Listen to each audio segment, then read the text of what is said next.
Last year box office దగ్గర దసరా లాంటి ఊరమాస్ hit ను తర్వాత హాయ్ నాన్న లాంటి ఆల్ట్రా క్లాస్ హిట్ ను సొంతం చేసుకున్న న్యాచురల్ స్టార్ నాని నటించిన సరిపోదా శనివారం మూవీ వరల్డ్ వైడ్ గా గ్రాండ్ గా రిలీజ్ సొంతం చేసుకోగా ఎంతవరకు హైప్ కి తగ్గట్టు మెప్పించిందో లేదో ఇప్పుడు తెలుసుకుందాం.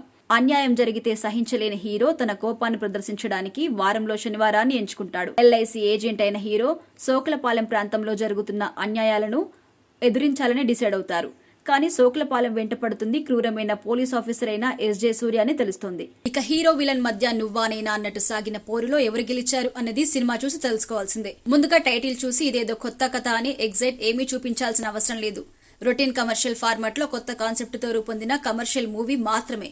ఇది గుర్తు పెట్టుకుని థియేటర్స్ లోకి వెళ్తే సినిమాను బెటర్ గా ఎంజాయ్ చేయవచ్చు.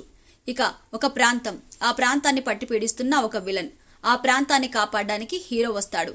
హీరో విలన్ల మధ్య గొడవ, ఇలాంటి రెగ్యులర్ ఫార్మాట్ లో చాలా సినిమాలు వచ్చాయి. సరిపోదా శనివారం కూడా అదే పాయింట్ తో వచ్చిన సినిమా. కానీ ఇక్కడ చేసిన మార్పులు వారంలో ఒకే రోజు కొట్టే హీరో, వారమంతా హైపర్ యాక్టివ్ గా ఉంటూ క్రూరమైన పనులు చేసే విలన్.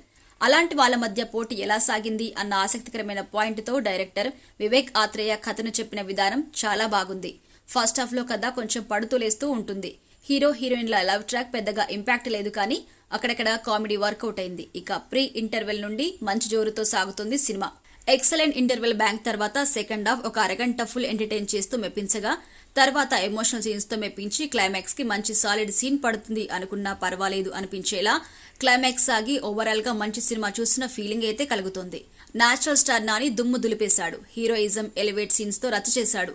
ఇక ఎస్జే సూర్య నేనేం తక్కువ కాదు అనిపిస్తూ ప్రతి సీన్ లో డామినేట్ చేయగా, నాని ఎస్జే సూర్యల ఫేస్ ఆఫ్ సీన్స్ చాలా బాగొచ్చాయి.